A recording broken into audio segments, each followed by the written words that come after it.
each death a scar. Lost in the rubble, but never too far. I'll keep searching no matter how marred. Mining memories in an old wrecking yard.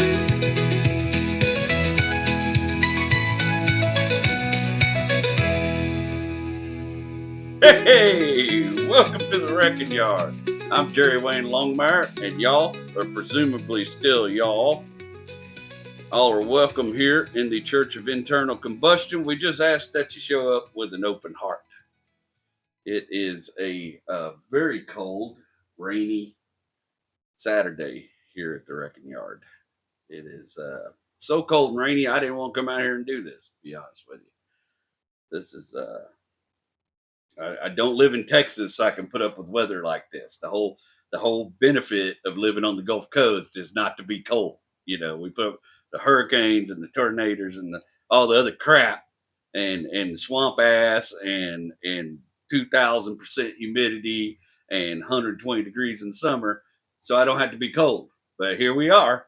Here we are. Winter should be over in Texas by now, and here we are. I'm out here. I don't know why. I can't handle the cold. I know big guys are supposed to, cold's supposed to be good for us. I did not get that benefit. I'm fat without the benefit of the insulation, and it's some aggravating shit. Got to start my timer here. That's all right. We'll get it going. Man, will you stop changing my damn settings? There we go. Damn apple. Whew. Yeah, cold and rainy. I just came back from the weed man's house. I hadn't smoked any yet, but I'm going to later. I'm going to enjoy the hell out of it. Been out for a couple days. Still live in a bit of a draconian society here in Texas. You gotta know a guy still. Whew. My goodness. It has already been a week too. We don't have any sponsors this week. All my sponsors dropped off. But here's where they would go if we did. We're always looking for new sponsors. And do me a favor, man. Continue to go check out the sponsors I've already worked with because they're all really great people. Happy Jack Slavinka. Go check out his comics and his YouTube. And Blair. Gosh, what is the name of his metal shop? Moto Mancer on Etsy. Make sure you go check out his stuff. I have his fine piston bookends I'm utilizing here still. Hold up some of my favorite books. Make sure, of course, you still check in on Daniel Pulliam and the trainedhorse.com at the Pulliam Training Stables. And, of course, my very good friends at the Everyone Racers podcast. Make sure you keep checking those guys out because I love all these people. I've had a good time working with all of them. If you're interested in sponsorship, you know who to hit up. Just jwlcomedy@gmail.com, and we'll send you a sponsor package. And if you don't want to sponsor, that's okay too. Just keep watching. I can't tell you what's going to happen next week, but I can't tell you what's going to happen this week. I don't have any guests. This week. I actually was going to have a guest, and some things came up and it fell through. And I don't have no crazy art film roadshow type shit going on this week. It's just plain old Jerry Wayne here and we are going to get a little check in from Wendell Wiggins later. He's excited to check in with us. He's been on vacation. But mostly I'm just going to tell you guys a story today. And it's a story situated amongst some other stories, and a lot of this podcast is just going to be that for a while. It's just going to be me telling some stories here and there while I got time to. And hope that's all right with you. And if it's not, kick rocks. I love you anyways. I am going to be enjoying, you'll see there's a good bit of this bottle. This, when I was up in Oklahoma, when I went to Bad Brad's in Stillwater, Oklahoma, Vernon Wilson, who's a wonderful host, wonderful guest. I know you heard me and Barry. We didn't really enjoy that show all that much, but we enjoyed hanging out with Vernon after the show. Mr. Vernon gets his own casks, his own barrels of whiskey, and then he puts them inside his smoker and he smokes them. and creates some smoked whiskey. And this one says Infinity Blend #2. And I couldn't tell you what that means, but I have been sipping on it since I got back from Oklahoma, and it's a really, really flavorful, really good bourbon. I've been enjoying the hell out of it. So I'm gonna have me a little bit of that, warm my bones, because I don't do well in this weather. Of course, got my Goodyear glass. Uh, Rest in peace to my father-in-law, Mr. Ken Carr. Ken, my father-in-law, was flight crew on the Goodyear America blimp that was located here in Houston, Texas for a long time, off 45. And it was one of his favorite jobs he ever had. And my wife got these glasses when he passed, and it just became my favorite glass to sip a little whiskey out of. It's my drinking glass. And, so thank you, Vernon. Big love. I don't know what the hell this is you bottled, but I love it. We'll just call it hooch for now. A little bit of hooch. It's pretty good hooch, though. Tell you, far as I'm concerned. Let's sit that somewhere where you guys can. You know what? Well, hell, we'll sit up there by Elvis. Look at that. Sit up there by the king, bruh. The king and the other king. King of barbecue, maybe. No. Burning, pretty good barbecue. I'll tell you that. Old Bad Brad's. He had smoked deviled eggs. Well, I don't know if you ever had a smoked deviled egg, but I suspect you probably haven't. But I'm gonna try to make some here in the very near future as soon as this weather settles down a little bit, because that's one of the finest little treats I ever had in my life. Been having some strange things eating wise lately. Oh, you guys, I went on this medication because I was just feeling a little lost, and like I wasn't making any progress, like I was losing progress I made. And I decided to try something different. And let me tell you, over the years, I've tried all the fad diets. I've tried the carnivore and the Atkins and in every different way they want to call no carb diet, and keto. I ketoed the shit. I ketoed 90 pounds out of myself one time. Got off keto, ballooned back up 120. So I just trying something new. I'm gonna be honest with you. But I did make sure before I got on this medication that I got my ass back in the gym. I have been steady back in the gym and watching my food. But I will tell you, this is kind of weird, man. I made myself a big old steak last night, and I sat down and I had a little bit of a whole grain pasta with it. And I sat down to eat that steak and that pasta, and I ended up eating about a third of that steak and about half of that pasta, which was a small serving to begin with, because I was just full, which is amazing to me because I have not been full since I was 12 years old. I didn't know what the feeling was. I was like, man, am I feeling bad? What's going on? And Rachel had taught me through it because I had never been full before. I could sit there, eat till the plate's gone, the food's gone. That's the way I was raised. So this is a new experience for me, but I think this medication may actually help me because my brain was telling me I was full and I didn't want to eat anymore. And I woke up feeling great and went to the gym this morning. I got a little crazy with the squats a couple days ago, and my legs have not wanted to forgive me since then. So I thought, well, I get up and go to the gym this morning. I worked them legs out on the treadmill, and let me tell you, once I got on that treadmill, got moving, them old thigh muscles started giving me some relief. I started feeling good again. I was like, oh yeah, boy, this is what you got to do: get that old lactic acid and what have you out of there. That's bullshit, bro. Because 25 minutes after I got off that treadmill, these some 50s hurt again. Uh, Cheers to you guys being here with me. I hope you got a beverage or smoke or whatever to enjoy yourself. And as always, I'm glad to see you guys on a Sunday evening, whatever it may be. Is it finally getting dark out there? Well, it's amazing me. It ain't already dark. Boy, this rain's coming down.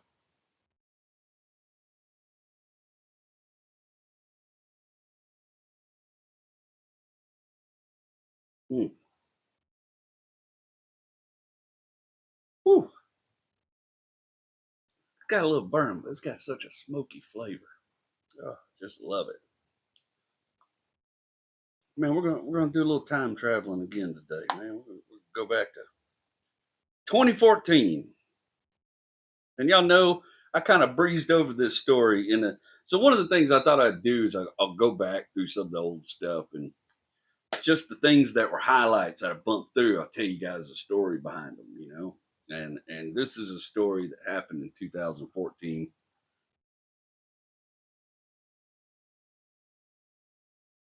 And I had to set a little context for you so that you guys, especially you guys have been listening a while, you'll kind of know where we're at here. But some of you remember in 2013 in January is when my mother passed.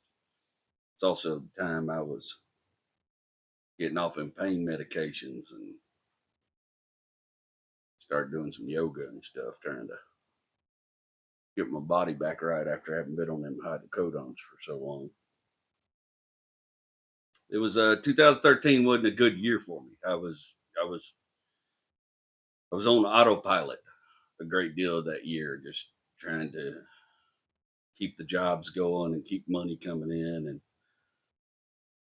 on the flip side, 2013 was a very profitable year for me because all I did was work, put my head down and work, and you know, I didn't really focus on much else but just working because working sort of made the pain go away. I don't know if that's even true, but I think some of you could probably understand what I mean when I say that. Did it make the pain go away, or maybe I just couldn't think about the pain because I was so busy? It was, I don't know how that works, but I just worked. I was on auto. My wife says I was on autopilot. I slept, I got up, went to work, came home. I didn't find a lot of joy in very many things during that time period. Also worth noting is that a little while after my mom passed, my father-in-law came to live with us for a little while. He wasn't doing great out in Midland. Things weren't really going well for him, and we he came and moved in with us for a little while again. And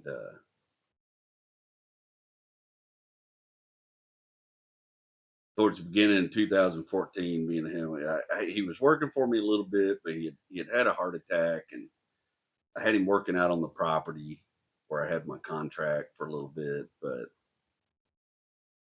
he was having a rough time, and he ended up going back to Midland. We were bumping heads. We got in a big argument about shit. I don't even remember what all we got in arguments about. Me and my father-in-law bumped heads.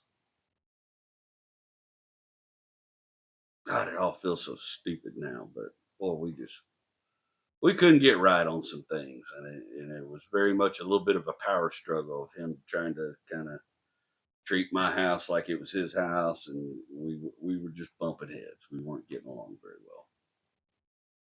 Not to say I loved him any less. I you know, but he moved out, went back to Midland,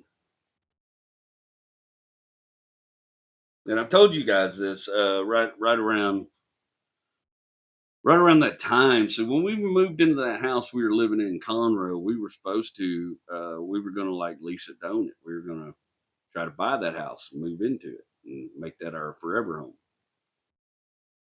And one day a constable showed up at our door late 2013. Was it? No, it was early 2014. Sometime March, April, probably April. Constable showed up at our door and told us we had 30 days to move out because the house was being foreclosed on. And man, I'm telling you all wrong. That was probably in January. We, of course, called our landlord, who got on the phone and bawled for an hour and told us all her woes. And basically, the long and short of it is Vicky hadn't been paying her mortgage note. She had been using money we'd been paying her to pay for their boat and jet skis and all their other bills, and had let the house go. Bank of America had the mortgage on the house. I don't know if you know anything about Bank of America in 2013, 2014. They were first class son of bitches. And we dealt with them. I went out and, secured a man that was going to give me a loan. I didn't have good credit at the time, but I found this man was going to give me a loan and help me buy this house. through my good friend Jack Harlon. He had a buddy named Raymond, and Raymond worked for a rich dude that gave out high interest loans. Little loan sharky, but when you're trying to do for your family, you don't give a shit. You know, the interest rates don't mean anything to you when you're trying to do for your family and make sure your family's taken care of. So I had talked to Raymond. Raymond had come over and they looked at the house. They thought it was a good idea to buy the house, and if Bank of America would be reasonable about it. And we started approaching Bank of America about buying this house. And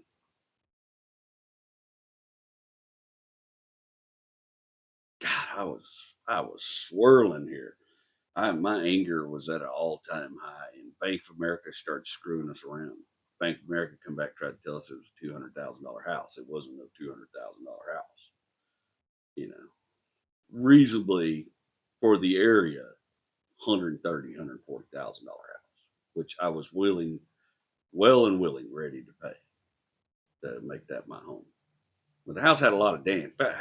It did actually have foundation problems. It had a back deck that was all jacked up and everything. An old hot tub back there hadn't been functional in 10 years that we just covered up while we were renting. But they made it clear they weren't going to work with us at some point. They made it very clear that they weren't interested in working with us. And we didn't know the bigger picture then.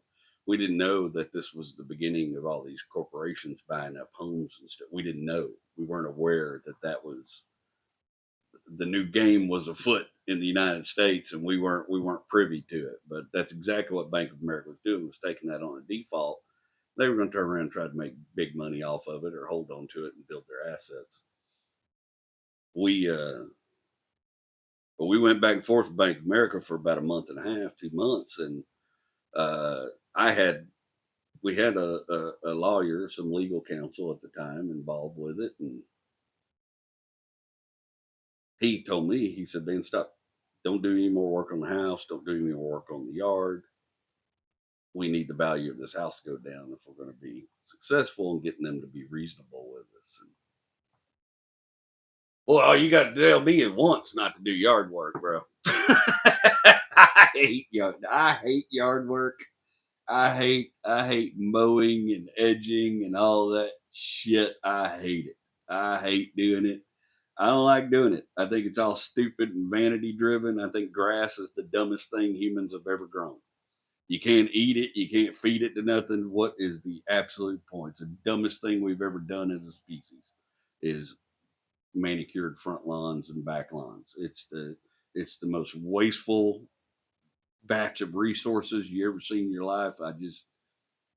I find no joy in it. I find no interest in it whatsoever. I know how to do it because I did it for a little while to make some money and stuff, but I had some good teachers, but it seems pointless to me. So you just tell me one time not to do yard work anymore, I quit doing yard work.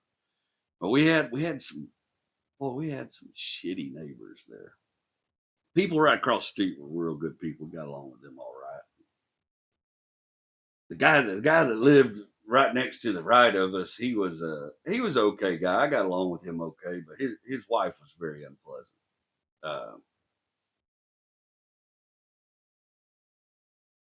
And he was a little weird. You could tell, like he thought he was something, you know. He was something. He thought he thought he was a little better than me. I'm sure. I was just, man. This is back when I was just a dirtbag, bro. Running around in camouflage breeches. Uh, Usually had a work T-shirt on, a bandana, long hair, some go to hell sunglasses on, and the beard and everything. And I wasn't super tolerant of a whole lot of people's bullshit back then. I was not the friendly face you guys know now. I was not in that mode at that point. You know. I mean, honestly, I just had the biggest loss I'd ever experienced, and it had changed me as a human. But I was at the point where I was so angry at God and everything else. I just wasn't. I wasn't. I wasn't the person y'all know today. I was not. A neighbor to the left of us had retired working for banks, and his name was John. And John always sort of John was a uppity dude. John and me, we would have never been friends. He's an older man, but you could tell he cared more about appearances than just about anything else. And he made it clear a couple times. He had made some remarks over the couple years we had lived there about my grass and stuff like that, and me working on cars in the driveway. And but the worst thing John ever did was our this is before Boo Kitty died. Our little cat that Rachel had that was about 18 years old. Old Boo got outside and he got loose, and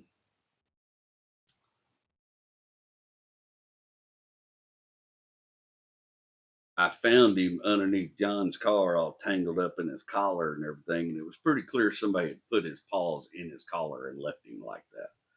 That I known that cat a decade. That cat never did that one time. Somebody did that shit to him.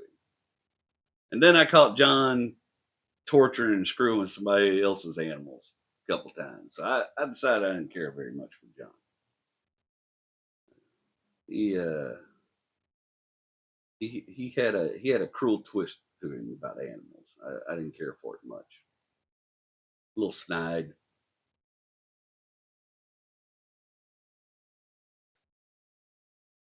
There's a lady that lived across this catty corner. I don't remember. I don't know what her name. I don't know that I ever knew her name. But she was this old gray-haired broad, and she was real nosy. She was in everybody's business. She was like the street gossip. And I told y'all a story about them dogs attacking my wife that day, trying to attack my wife and kids that day. And I showed up, whooped the shit out of one of them big old basset hounds right there in the driveway with a spade shovel. And she told me, she hollered across the street that she's going to call the law on me. I said, call the law, but if you call the law, I'm going to come over there and get you with this shovel next because I don't like a snitch. I wasn't in my best mind during this time. But even now, I'm a nice guy now. One of these stray dogs in this yard in this neighborhood gets in here and goes after my wife and my kids. You're gonna see a lot of the same behavior. I ain't gonna lie to you and tell you ain't. I love animals. I love animals much the next guy. But I got no tolerance for a bad behavior animal. I got no tolerance for a bad behavior animal. And snarling and attacking and acting like my property is their territory, that's bad behavior, brother. That is bad behavior. I got no use for it. Maybe that's a side effect of growing up out in the country where, you know, stray dogs and bad dogs got dealt with in some kind of way. You know, maybe it is. Maybe it's not the right way to be. I don't know. I can't tell you everything I do is the right way to be. I wouldn't dare dream of it.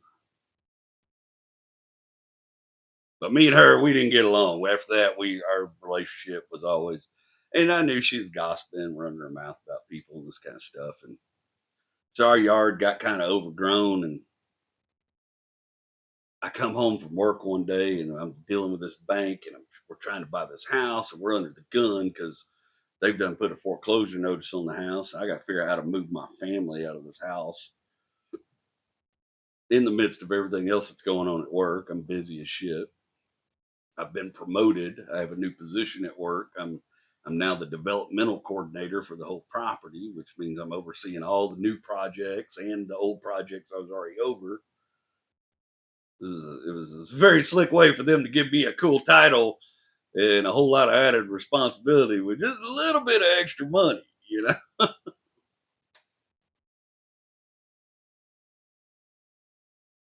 Yeah, I come home from work one day. We was dealing with that bank and stuff, and stuck in my mailbox was a handwritten letter telling me what a piece of shit I was for not taking care of the property and how the neighbors cared about their property values and yada yada. And I'm talking about just a little overgrown. It wasn't crazy yet. And it set me off. It set me smooth off. Because I'm telling you, I was already angry. There was already a person in me that wanted to just do damage to the world at that point. There was a very anarchist, angry guy. I was mad about my mom dying. I was reading lots of conspiracy theories. I was mad at the government. I was mad at every damn body except my wife and kids. I let it set me off, and I run off in that garage. I grabbed a hold of that weed eater, and I went out there and right in the front yard, right where you're driving by, and you could just look in the front yard and see it, and it wouldn't be able to be missed. I weed eated a big old FU, right? Like F period U period in that grass. You ain't gonna tell me what to do, was what.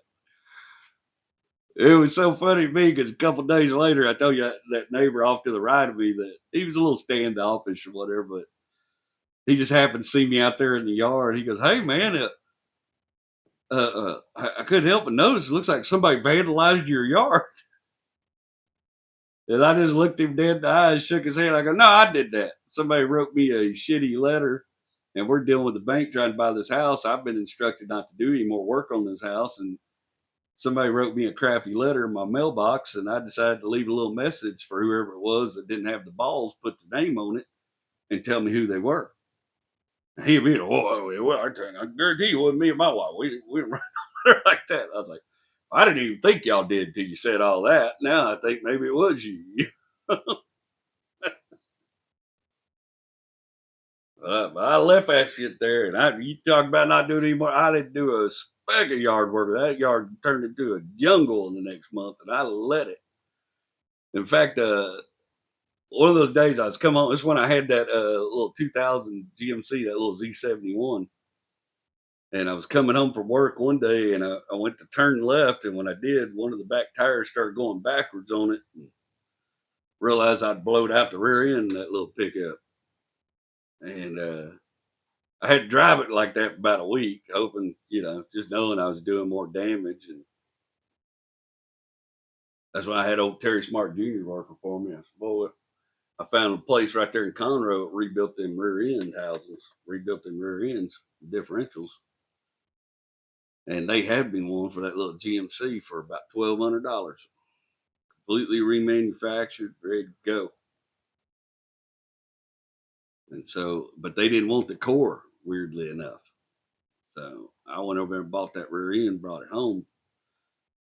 Me and Terry Smart Jr. jacked that pickup up right there in the driveway, changed that rear end out, and I took that other differential and I just throwed it in the bushes right there in the front yard. And that damn differential was sitting there. I wonder how long it took the people. I wonder how long, because the bank sent some people, after we moved out, the bank sent some people to try to fix up the yard. I wonder what that landscaper thought. When he started weed eating around that front tree, found that old GMC differential. I bet he cussed me. I guarantee he did. I would have.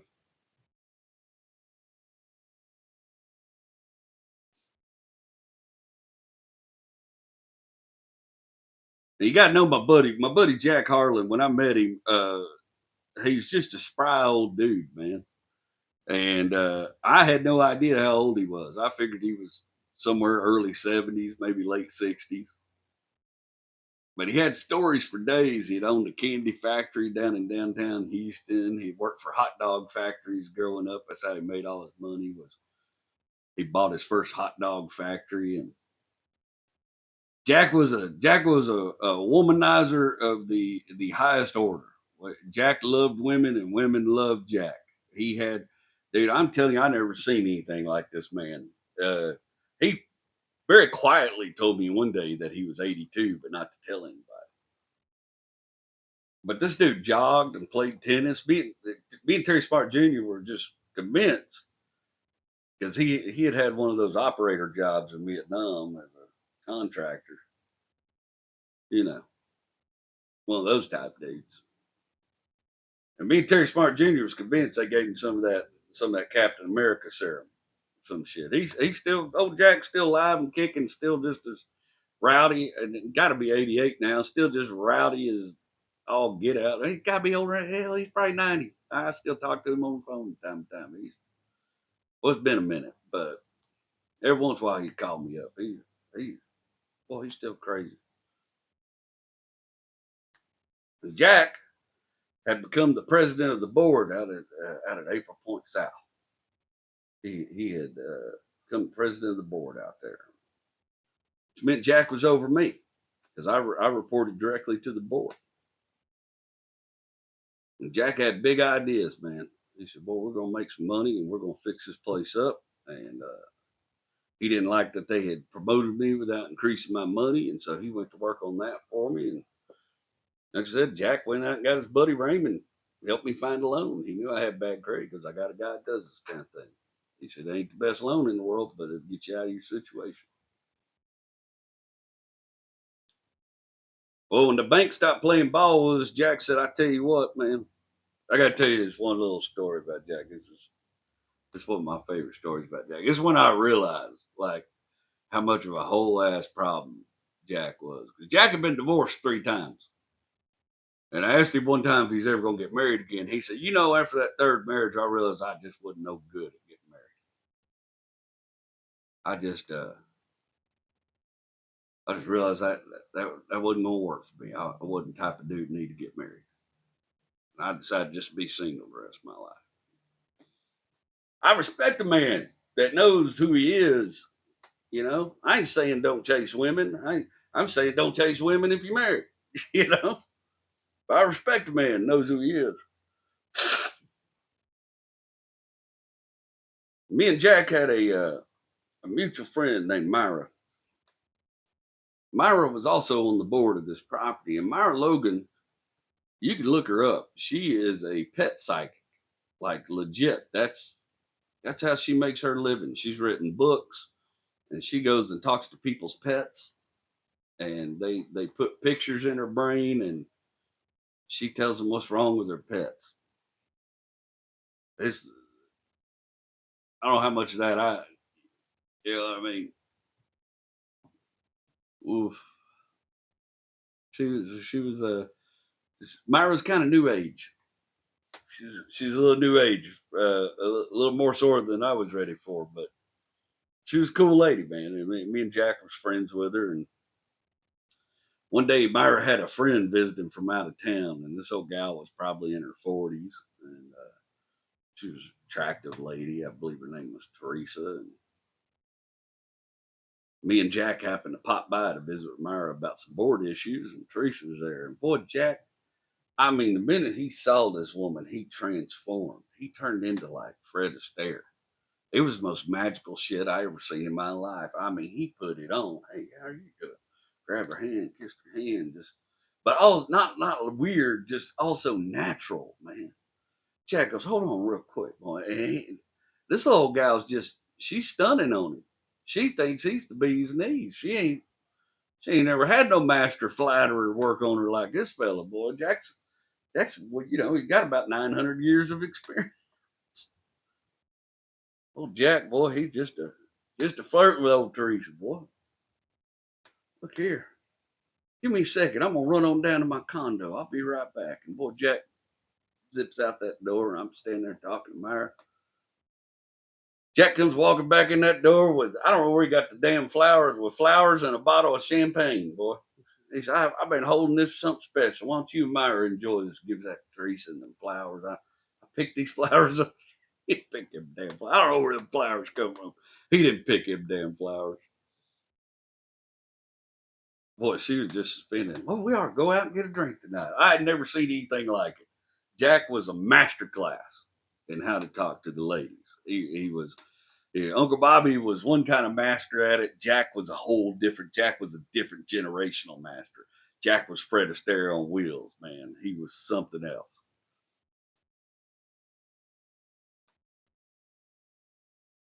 Old Jack, old Jack Harlon, he says, "Here's what we need to do." He said, "You and your wife get on the internet, find you 2 or 3 houses you're really interested in. Don't hit me up with a list of 10 houses. I'm not gonna waste my day like that." He was a realtor. He's like, "But you hit me 2 or 3 houses you're really interested in that are in your price range, and I'll get the keys for them. We'll go out there and look at them. We'll find you a house, and I'll help you guys get out of this situation." Rachel had already met Jack. She, of course, loved him like all women do, and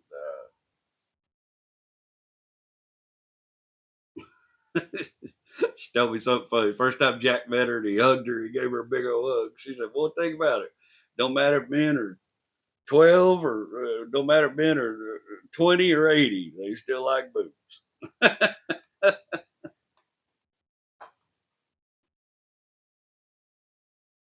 Me and Rachel, we found us 2 or 3 little old houses that we liked out there in Montgomery County. And one of them was up in Willis in a gated neighborhood up on the north end of the lake called Point Aquarius. And a couple of them were just kind of out in the sticks there around the lake area, close to work for me. And we went out to look at one house, and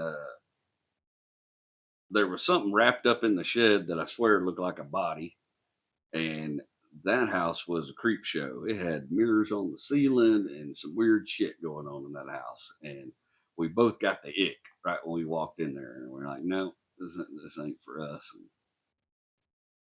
went and looked at the other house. It was okay. It was a little on the high side of our price range, and we didn't feel like we were really getting a lot for the extra money we were going to have to spend to get that house, And then we looked at that little house in Point Aquarius, and it was a foreclosure. And the people that had left had done some damage to it. The cabinets were a little jacked up, and there was light fixtures missing and this and that. And you could tell there was a big old cutout in the ceiling that had been very poorly repaired, where obviously at some point the air conditioner pan had overflowed and flooded out the living room ceiling. And the rest of the house was a cute little house, a little 3-bedroom house. As I said, it was in a gated neighborhood. We didn't really care for HOAs, but around the lake, that's all you're going to get, Because of that house, I will never live in an HOA neighborhood again, though. I learned my lesson. But we both felt good about it. We decided, you know what, this is the one for us. And Jack helped us make an offer on it, and we threw in a pretty low offer on that house, and we got that house for I want to say we got about $120,000. It was pretty cheap. It was a foreclosure, so, and we were making a cash offer. Basically, our loan was coming in cash for him. And in order for me to get that loan, I'd had to go raise about $25,000 as down payment, which I'd done. Luckily, we had a good year. We bucked up some money, and my mother-in-law gave us a little money and helped us out. She had said she just wanted to do that. And then Mr. Bob gave me a $10,000 loan. Didn't he? I've told y'all that story. He didn't even flinch. Gave me a $10,000 loan on the spot. We worked out terms to pay it back. We were ready to go. I was already paying back his loan before we even got moved in that house. That's how serious I was about getting Mr. Bob right.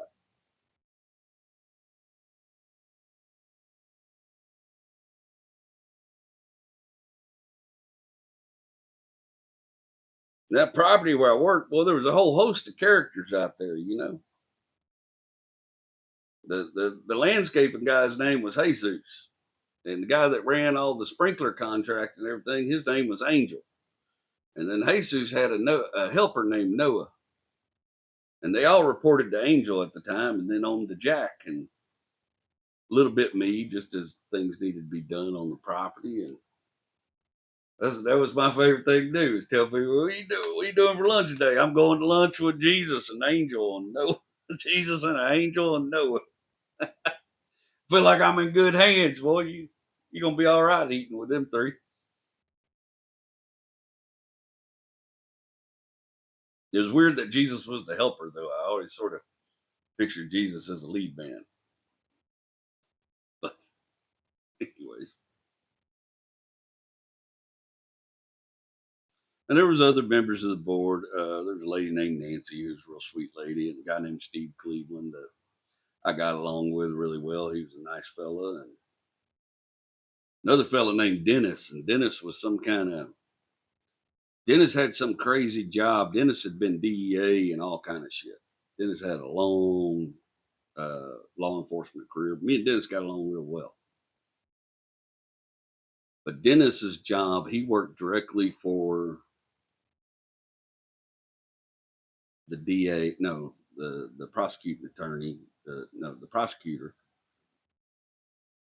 But he went out and he was the guy, if there was a no-kill shelter and they were abusing the animals and stuff, some little crap somebody'd set up in their house and they weren't taking care of the animals.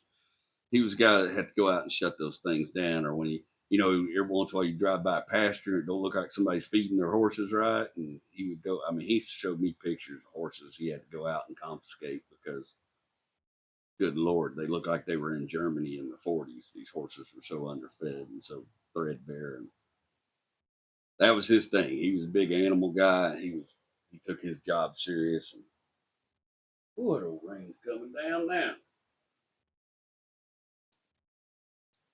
Dennis is good people, man. I always got along with Dennis real well. We were excited, man. We were excited. We were buying our first house together. It was a big deal. We had to pull all our favor. We had to call every favor we had in to do it. And but it was an exciting time, man. It's getting to go to a new place that's going to be ours. I was honestly happy because I didn't want to live in the house anymore where my mom, where all that stuff had gone down. I needed a change of scenery. I needed to be somewhere else. And though we had a lot of good times, that little house in Conroe, there was that one big time that sort of overshadowed things for me. All I could think about with that house was sitting in the driveway crying,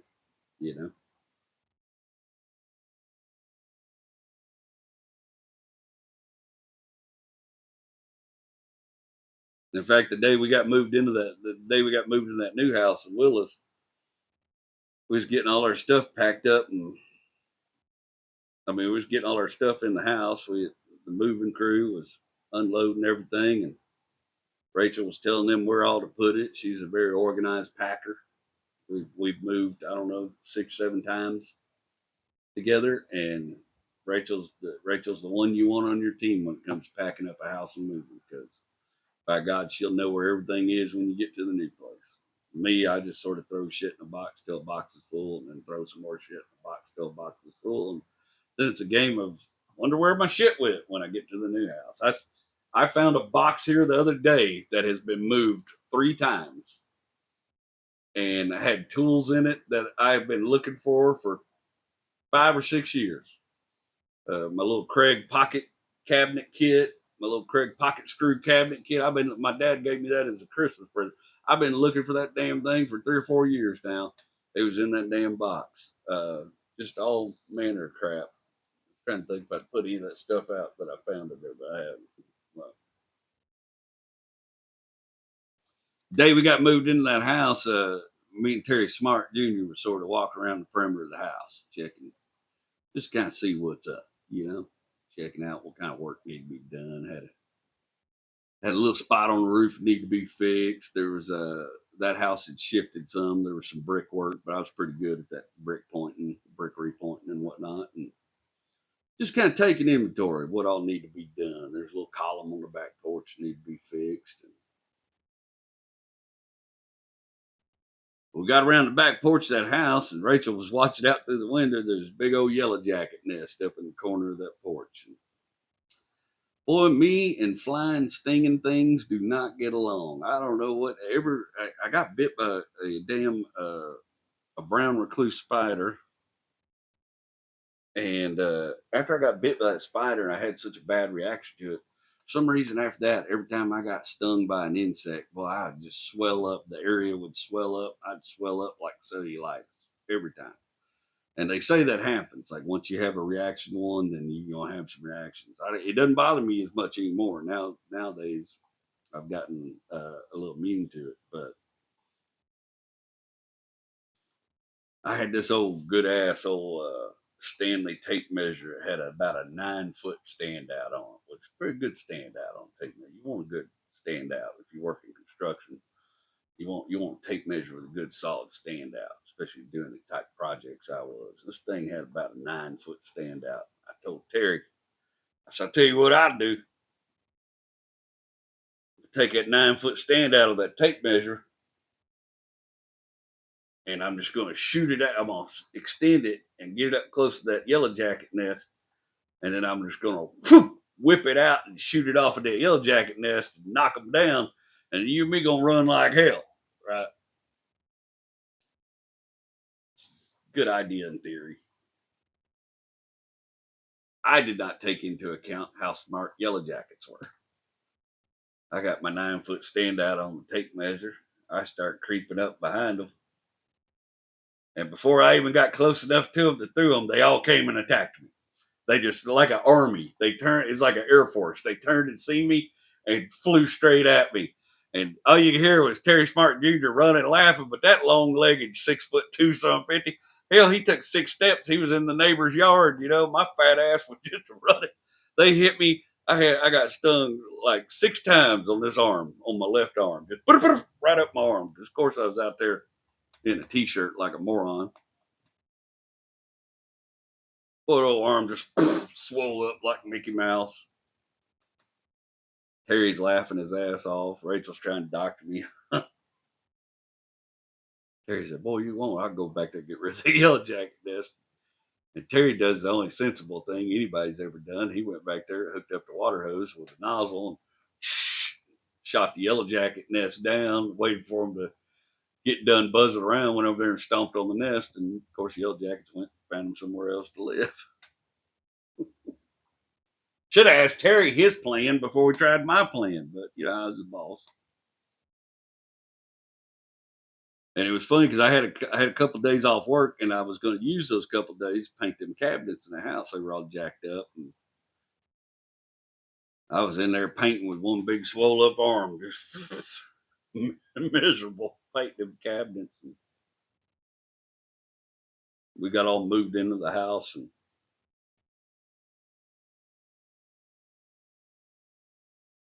this was a point of contention for many years because I never finished them cabinets.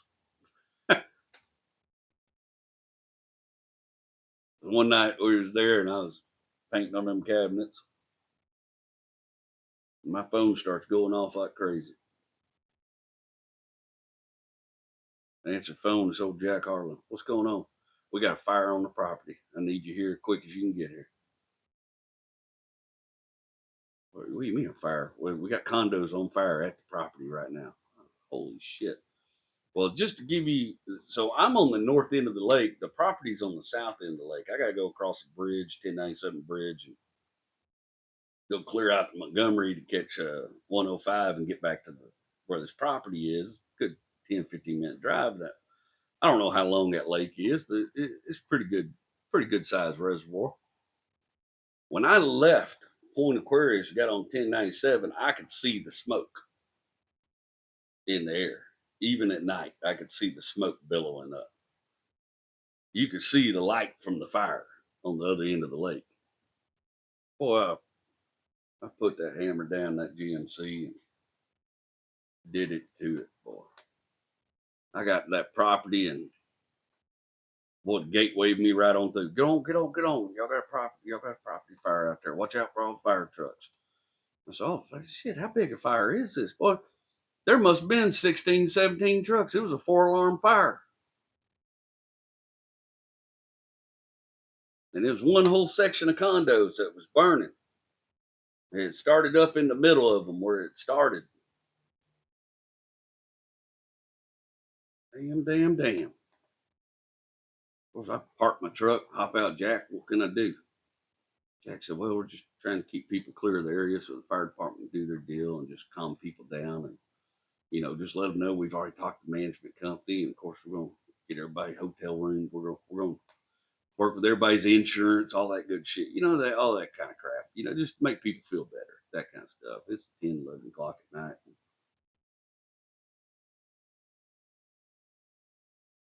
And firefighters out there pretty much just watching it burn, and they were kind of explaining to me why, and I should have paid more attention because then I could tell you guys, but I don't remember. For whatever reason, they were letting it go. It was an unsafe situation for them at the time. These are 3-story condos, 3-story condominium units.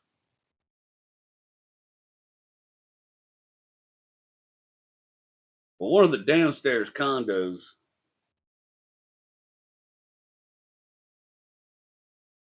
that was upstairs. One of the upstairs condos on the end belonged to a Greek man. And he was a whole ass character. His name was Tim Joros.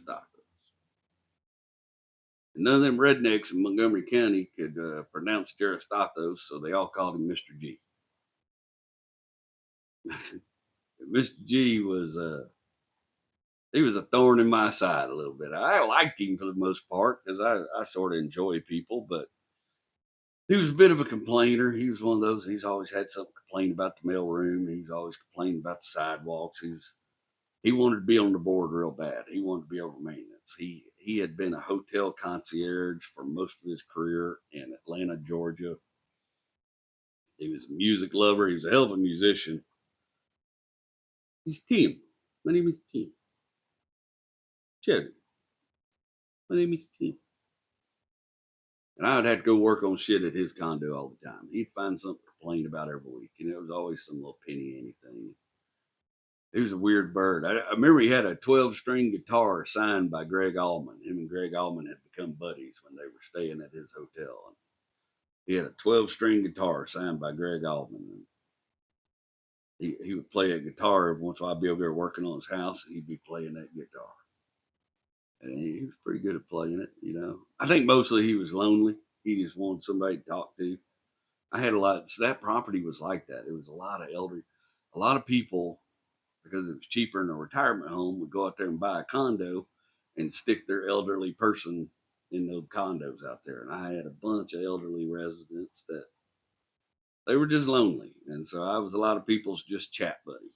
You know, they would call something in for maintenance and get out there and be a little bit of nothing and just somebody needs somebody to talk to. But I was good at talking to them people. And I have a thing about old people. I kind of like old people. They usually got good stories, especially old men.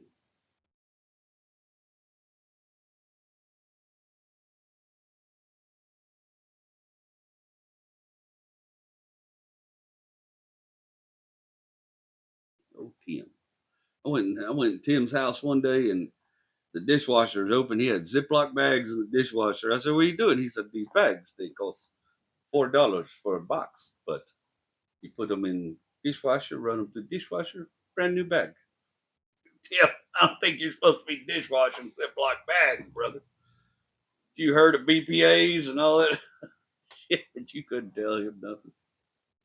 Tim was Ziplocking his dishwashing his Ziploc bags, man.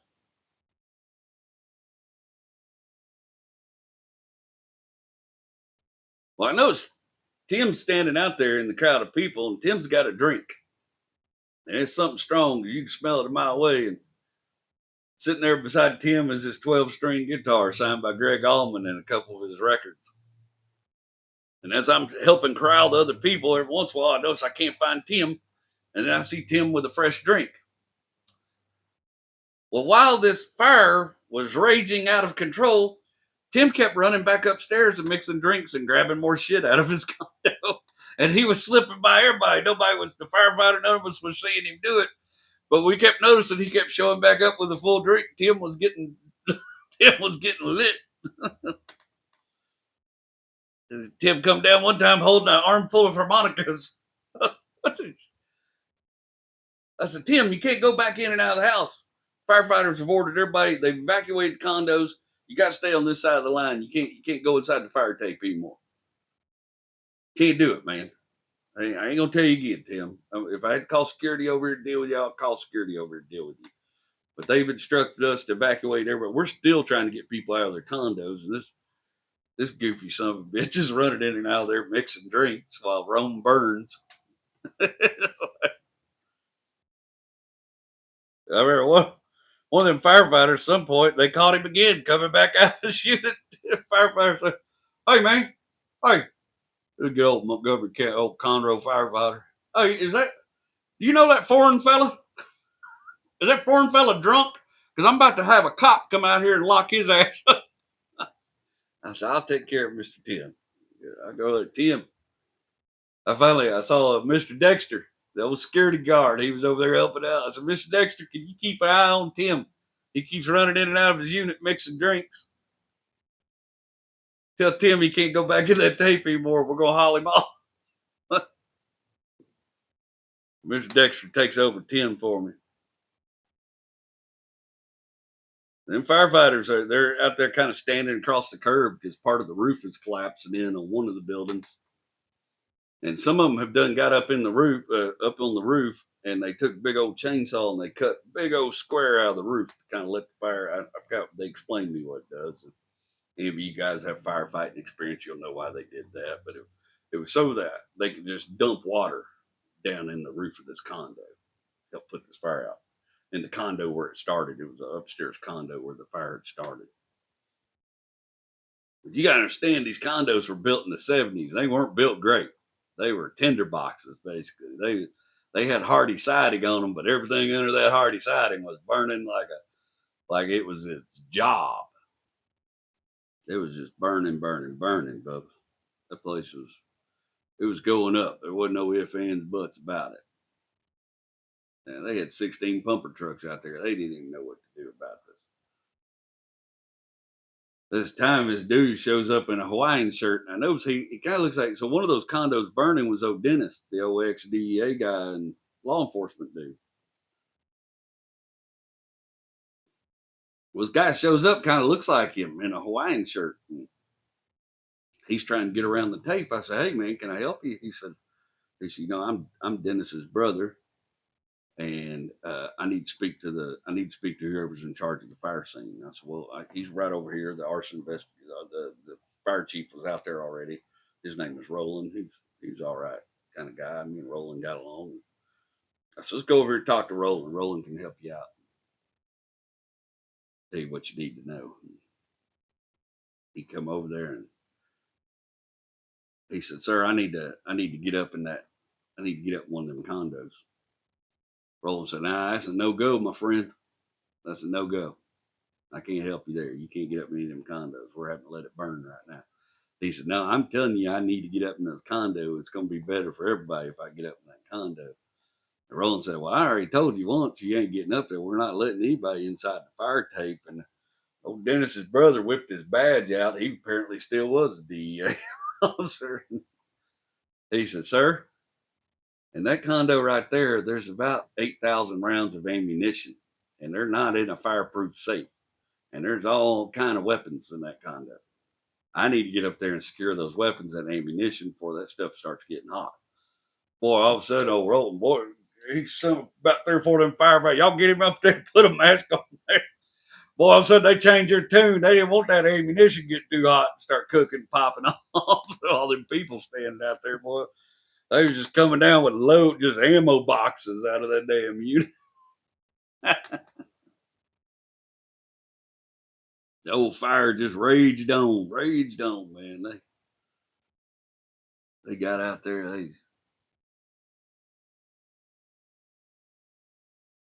They let it burn for a while. They dumped enough water on it, it finally went out. But those condos was trashed, man.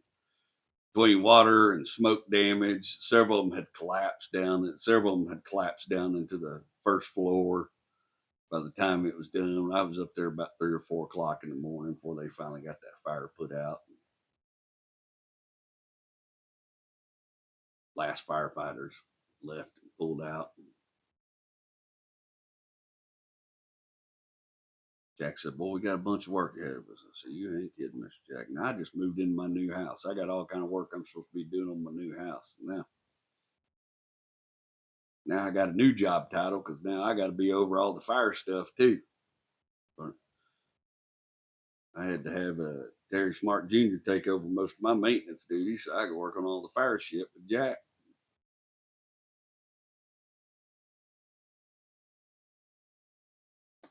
I'll never forget they started doing the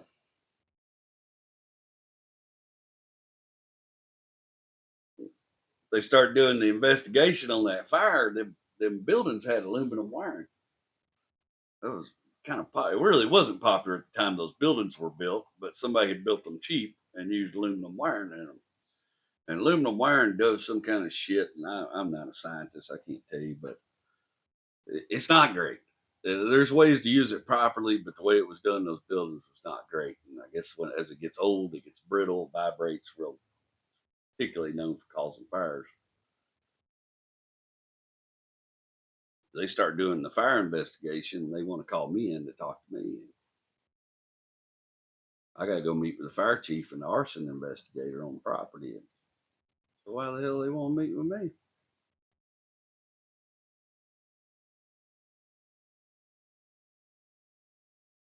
Well, about a week before that fire happened, I changed a porch light fixture out on the back porch of one of them condos where that fire happened. They knew that them condos had aluminum wiring, and they wanted to know what all. Man, that was one of the scariest 20 minutes of my life sitting in front of that fire arson investigator. He said, well, he said, I got to hear a report says you were over here changing light. Are you an electrician, Mr. Long? I said, no, I'm not an electrician, but I can change a light fixture out from time to time. He said, were you aware of these buildings had aluminum wiring? I said, yes, sir, I was. I said, in fact, I consulted with our master electrician about what the best way to go about changing these light fixtures is with that aluminum wiring. And he had made me these little pigtails and stuff and a way to do it so that it was the best way possible you could do it without changing out all the wiring in the condo. He said, well, let's take a walk over here to this burned building. I want to see the light fixture you changed out. And I hadn't been back to the burned buildings, so I'm just terrified we're going to get over here where I change this damn light fixture, and it's going to be where the fire started. He said, what's it? He opened up. We had put a temporary fence up around the buildings. He said, why don't you walk me to the place where you changed out the porch light? I said, all right. Let me tell you, walking up to that grass, I was like, gosh. And this guy's acting like he just knows it's my fault already, that I screwed something up when I changed his porch light out and started vibrating, whatever the hell aluminum does, and burnt these condos down. He's acting like this is a home run case for him. Slam door, like I figured it out.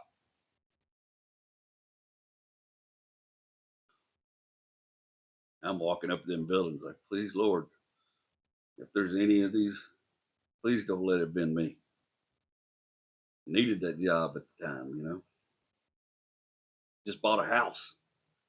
Just debt leveraged myself the highest I ever had in my life and maxed out all my favors to buy a house.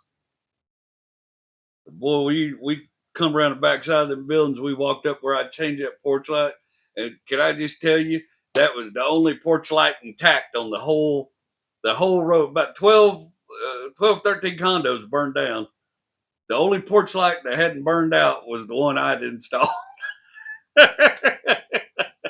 My porch light still looked great. It was still up there. Wasn't no burn marks behind it. They hooked it from the ceiling, pulled it down. Nothing wrong with my wires.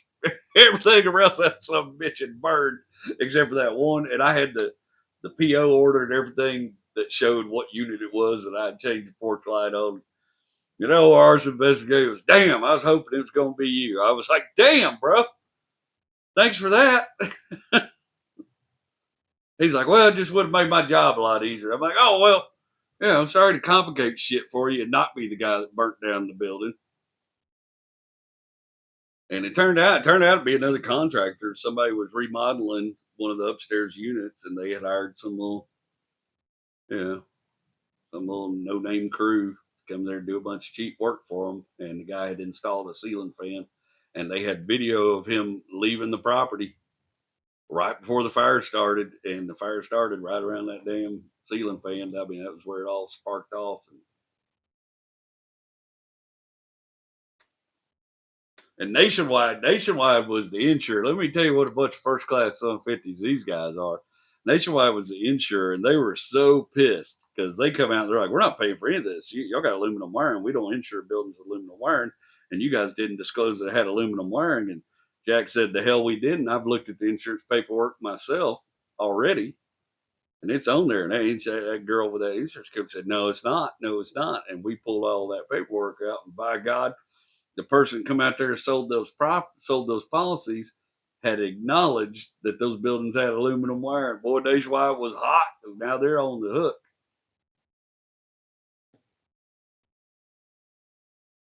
And the building sat burned out for a little while. We had to, clean. We would get stuff out. But basically, me and Terry spent the next couple weeks getting stuff out of them that was salvageable for the residents. The residents would ask us to go check for things, and we'd go in there and very carefully look around. The place was pretty sketchy, and try to help the residents get some of their belongings back that could be salvaged.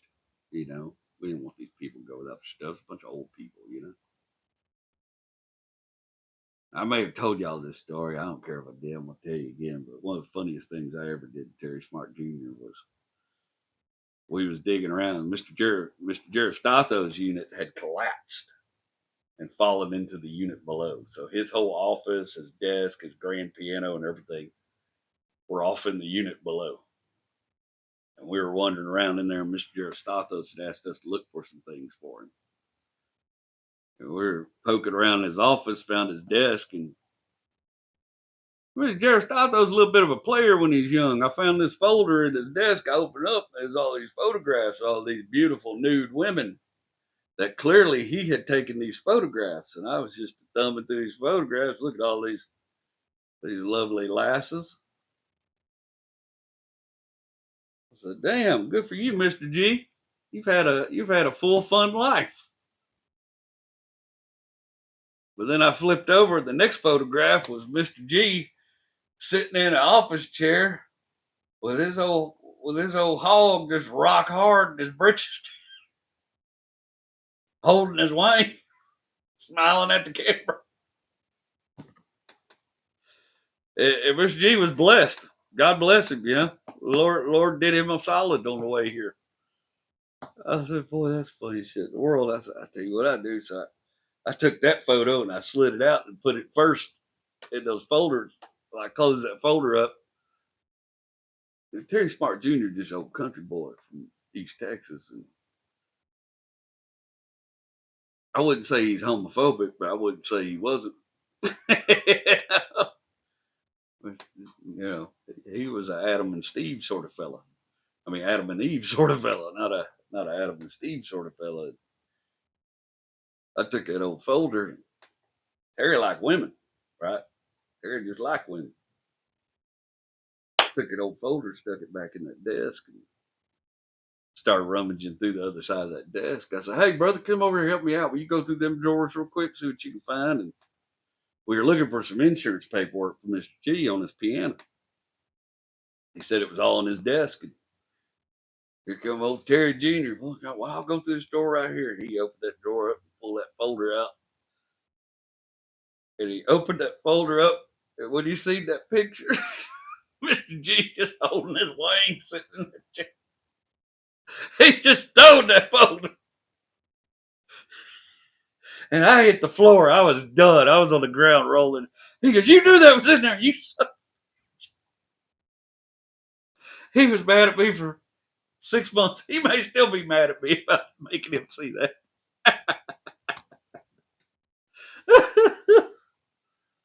Oh, shit. He's mad. He won't dig around them buildings no more after that. One of the things I did with them buildings, a couple of buildings had cedar staircases, like literally. So back in the 70s, cedar was real cheap in Texas. So they had built the staircases out of cedar, like big 2x12s of cedar for the runners, and big old 2x12s for the steps and everything, and they were covered in carpet. Well, cedar in 2014 wasn't cheap no more. It was hard to get your hands on some good cedar. I come over there. I talked to Jack one day. I said, hey, man, they were getting ready to tear them buildings down. They were going to start rebuilding them. I said, man, y'all just going to tear them down. I'd like to have them staircases and cope them over, cover them people around the board. Well, we are to sell off all that salvage wood and give that money back to the owners, or put that money in the board money. They won't give it back to the owners. Jack said, who's going to go in there and get all that wood for you? And they said, well, we just thought Jerry would. And he's like, no. Jerry's asking if he'd come after work and get this wood. But we ain't going to pay him to get it. And he said, but if Jerry's going to go in there and get that wood, we're going to have to pay him. And you ain't going to make no money. You're going to lose money on paying him to go in there and get that wood, trying to sell all that architectural salvage or whatever the hell you want to call it. There's people's always looking to get over you in some kind of way.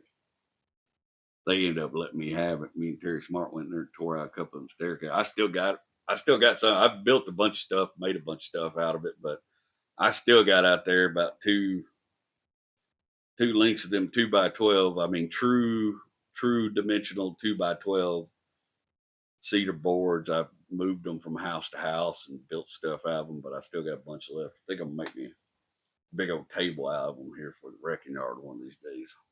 You know, as soon as I get done finishing all the other damn projects around here. I've moved that wood all over the place. I've toted that wood around. I put it in storage buildings. And it's high dollar wood though. It's pretty ass cedar wood, you know. I got a bunch of them steps left and everything. I've made a bunch of shit out of it. I still got a mess of it left.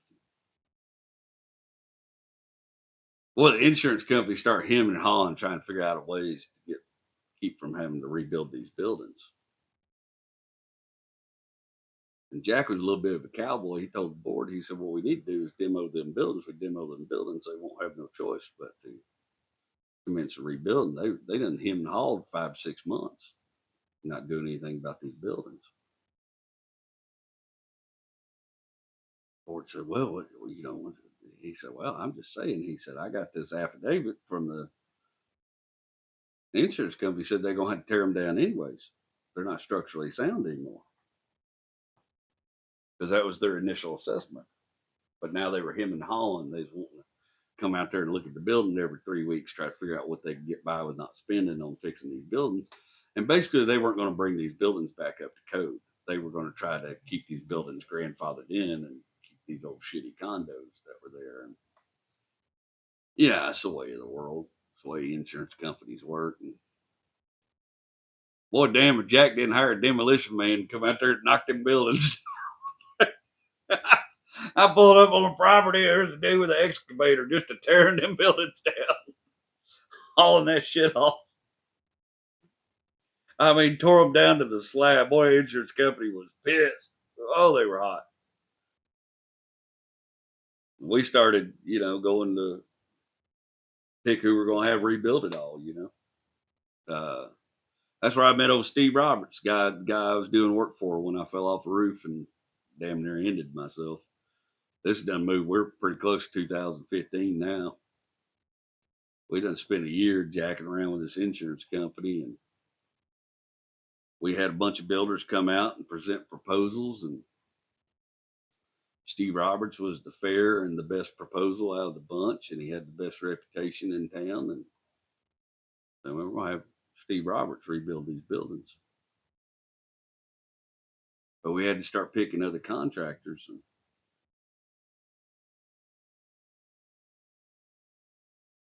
I don't know if I feel like maybe I told you all the story, but we'll go through it again. I don't care. You don't care either. Sometime during all that angry phase of mine, there was a little stop and go I'd go to by that property every once in a while. And I went to that stop and go one day, and the guy that ran that stop and go inside, we called him the Valero Nazi. I don't remember why. He was kind of rude though. He was rude. He wasn't very pleasant to be around. He's always griping, bitching about everything. It was a rainy day and bad weather day, and I went over there to get me a little snack before I went back to work. And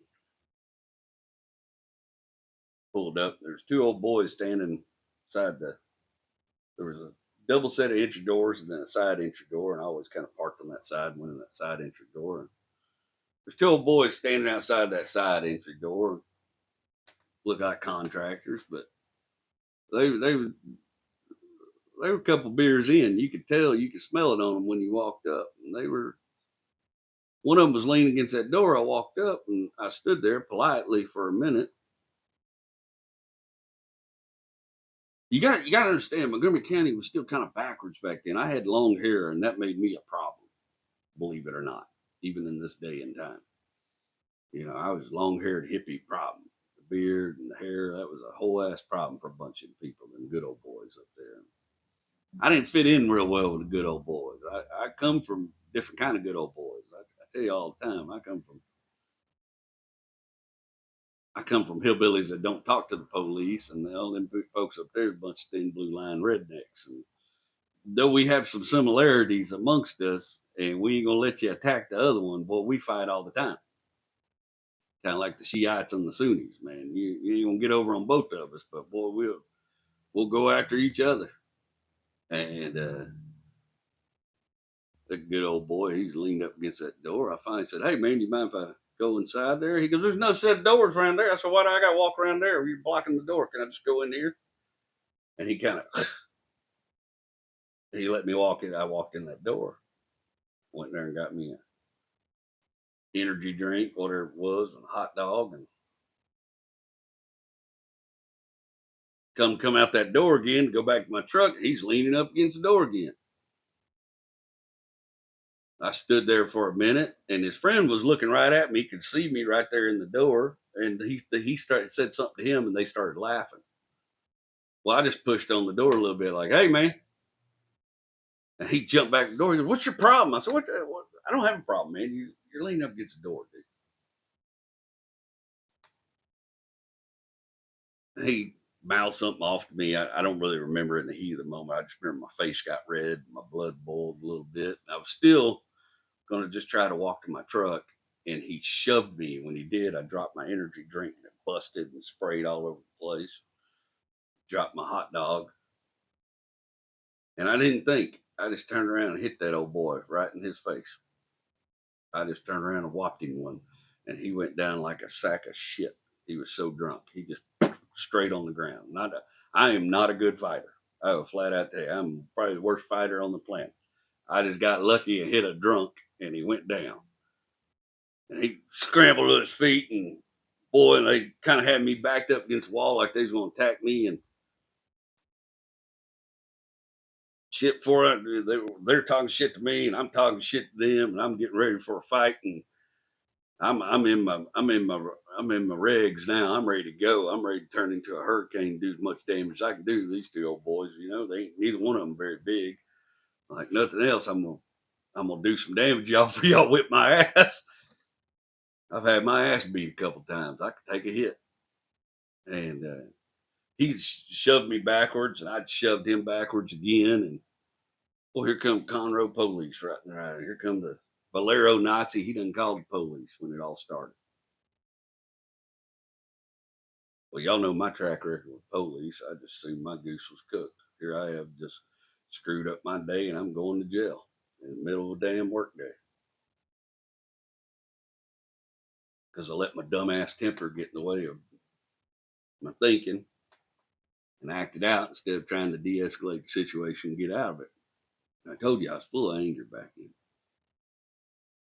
Well, them boys start spinning the yarn, these cops, about how I attacked this dude. And I was being belligerent, all this kind of shit. And them cops could tell they were drunk, but it's 2 against 1 on the story side of it. And they got me off the side. I've told them my version of the story, and police still trying to decide what they're going to do about it. And man, lo and behold, damned old Valero Nazi come to my rescue. I shouldn't even call him that anymore. He come out there. He said, "These men are not telling you the truth." I don't remember what his ethnicity was. We had an accent, and he come out there. He said, "These men are not telling you the truth, officer. I can bring you in here and show you the cameras." He said, "I saw everything." He said, "They attacked him first. He just defended himself." The Conroe police looked at me. I was like, "That's what I told you." Shit, I didn't know this dude was going to come to my rescue. And sure enough, one of them went in there and watched the cameras come back out. He's like, "No, that's pretty clear cut self defense. And you want to press charges against this man for attacking?" I said, "I don't." I said, "I want to go back to work and go on my day." He said, "Well, the state may pick up charges anyways on both of you. I can't determine." He said, "I'll give you a case number." He said, "But we're willing to let you go. But we're going to take him in for public intoxication." And his buddy somehow had skirted his ass away from the situation and gotten away. I wish they'd have got that son of a 52.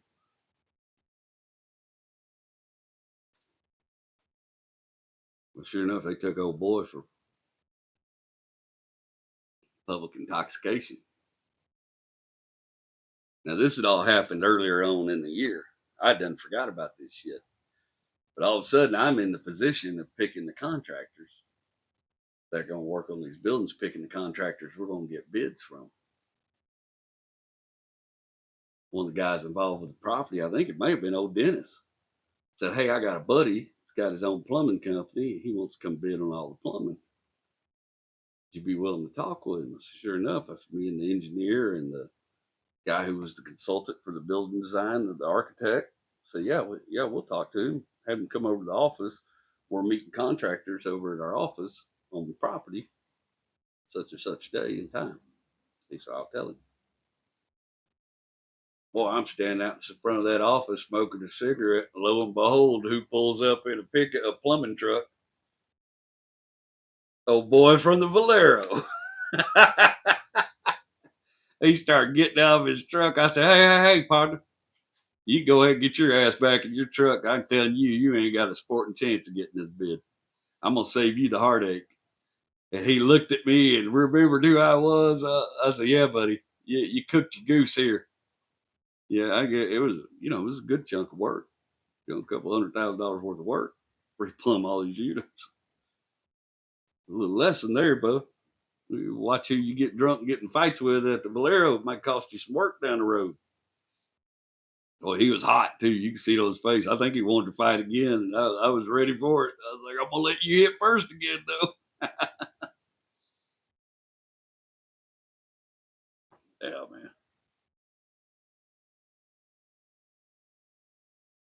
Anyways, we ended up getting them built. Steve Roberts did a fine job rebuilding them buildings. I learned a whole lot from Steve Roberts.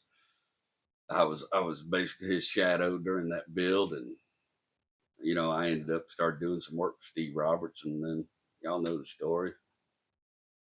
After I left that contract, that property, I was still doing work for Steve Roberts. I went over there to help him out on one of his houses one day and fell off the roof and broke myself all to pieces.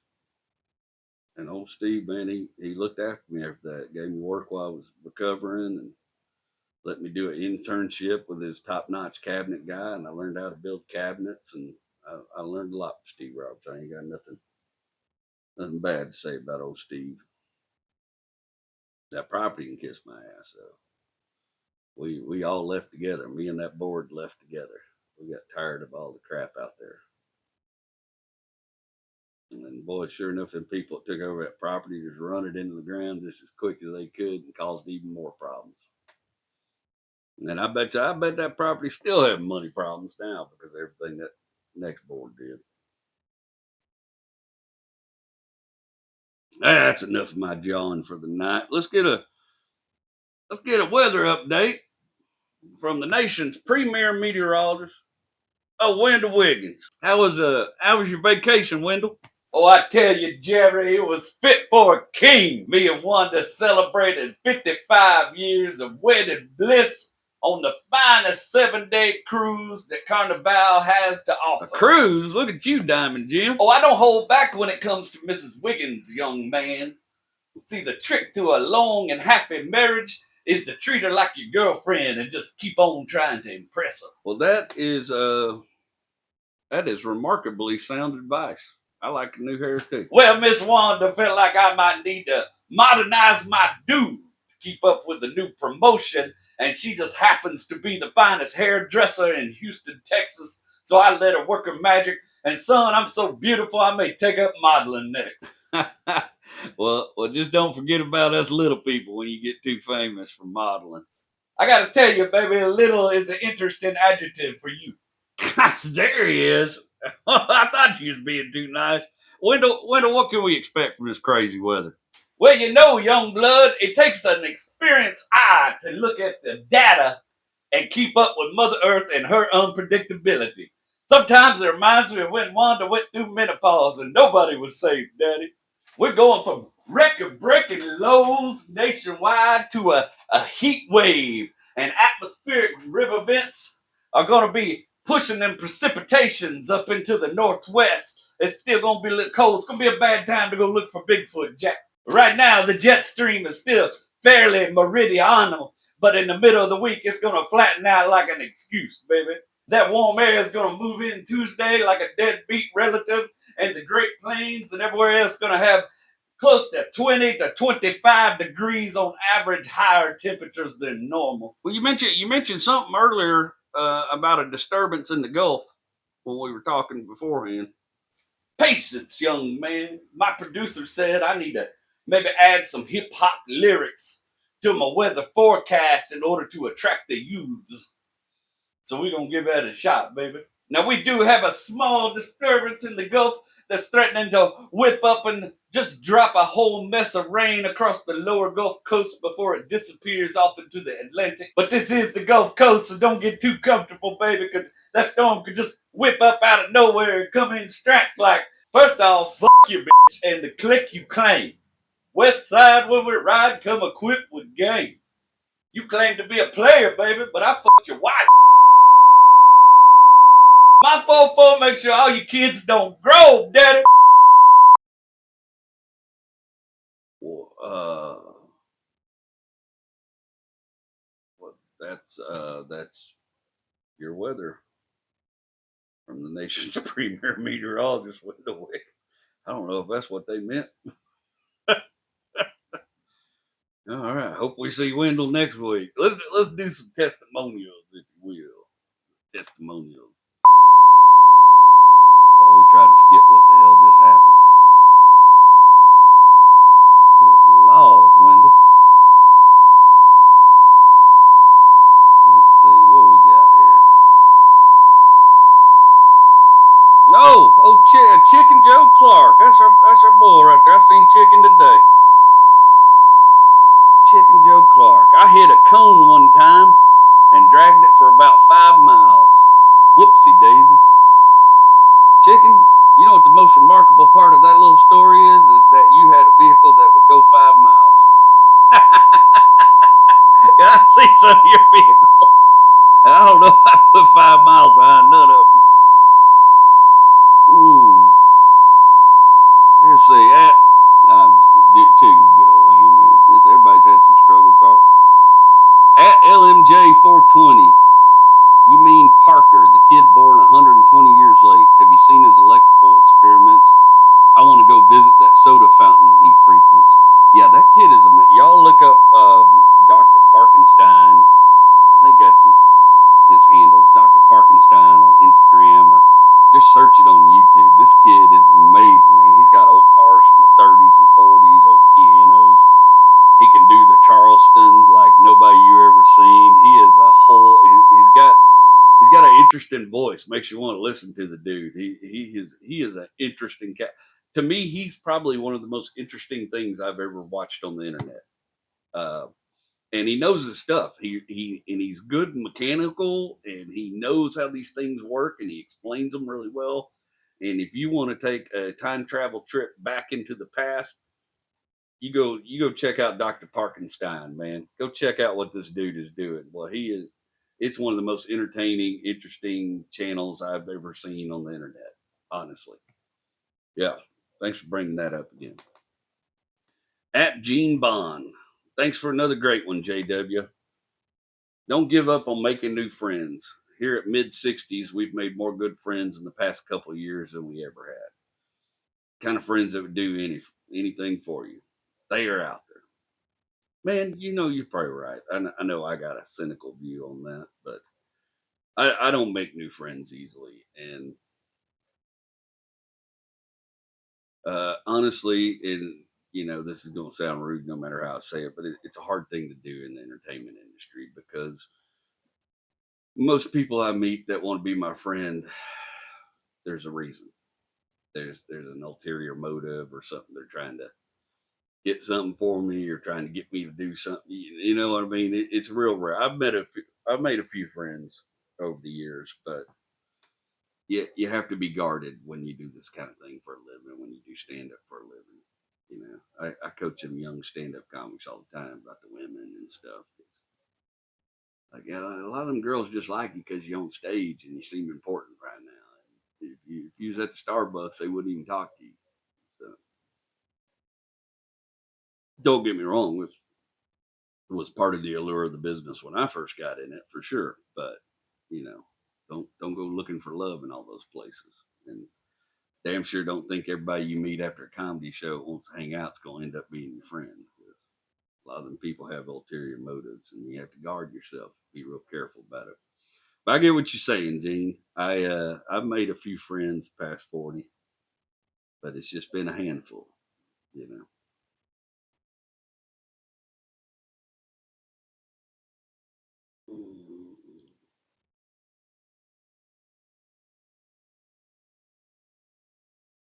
There's actually a song.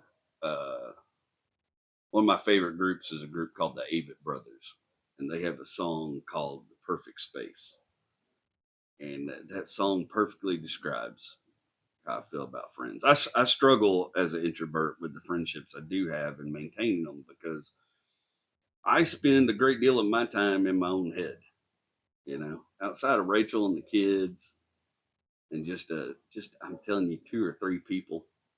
I don't spend a lot of time talking to people on the phone and communicating with people. I have a couple close, a handful of close friends that I try to keep up with the best I can, but I'm bad about it. And when honestly, when my depression kicks in, I'm even worse about it because I just go full on hermit mode. For weeks and weeks sometimes. I don't mind telling you guys that I've been suffering a little bit. Uh, my mental health has been a little bit of a struggle throughout December and January. I was struggling this year, and I'm back on the back end of it now and feeling better, but or whatever you want to call it, not better, but more normal, you know. But I was struggling pretty hard this year, and I closed myself off to a lot of people that were reaching out to me and stuff because I get in those modes, and all I want to do is hunker down until it's over. And of course, I stopped going to the gym, and I stopped doing the things that bring me joy. And I always manage to snap out of it. And I hope I always do. And I have some good friends from all walks of life. Y'all met David Doig, one of my best friends, and pretty soon my brother has agreed. Who's a very private person. My brother has agreed to come do the podcast. Joey, you guys are going to get to meet Joey here in a couple of weeks. Uh, if you're praying people, I would ask that you put your prayers with Joey right now. His dad's going through some health stuff and got to have some work done on his heart and stuff. And so it's going to be a couple of weeks before I can get Joey in here while they're dealing with that. But I got friends in the military and friends all over the world that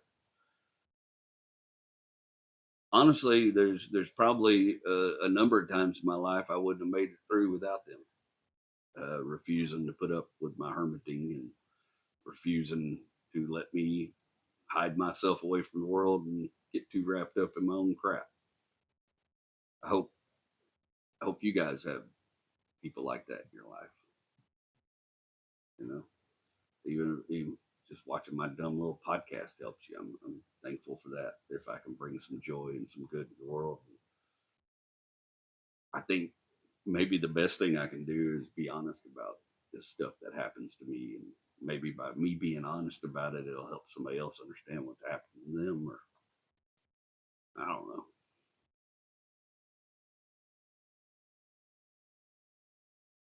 I hope that's the case. As always, I appreciate you guys spending your Sunday with me, part of your Sunday with me, and I'm rooting for you. I tell you that every week, but I really am. I'm rooting for you. Yeah, there's a room at the table for all of us, no matter how weird or odd we may seem. Look, I got a friend that makes stuff out of motorcycle parts. Look at this. Isn't that the most beautiful thing in the world? There's room at the table for all of us. Come at David. He does a little bit of everything. There's room at the table for all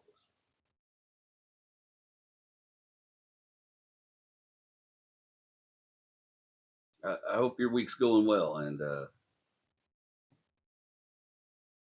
I said,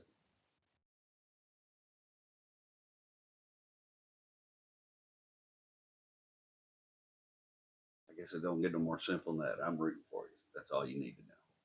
JW's rooting for you. I appreciate you guys that root for me. And if you do struggle with things like I do, I hope you got some friends that'll snap you out of it every once in a while, help you. I'm very fortunate to be married to a lovely woman who understands it and who does her best to snap me out of it. And I'm feeling better now. I've been back in the gym for about 2 weeks now. I can barely walk today because of them squats, but I've been back in the gym and I'm actually losing weight again and I'm feeling hopeful again. So, sometimes you just need somebody to help you snap out of it. Anyways, you guys have a good Sunday evening. I'm JW and I love you.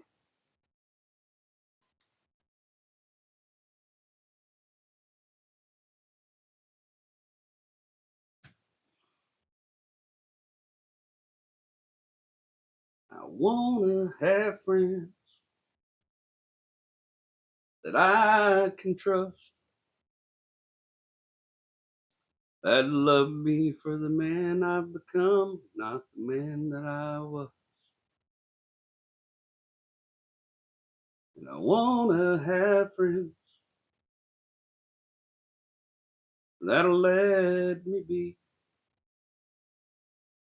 all alone when being alone is all that I need. Ain't there been a better song about friendship than that? I love you.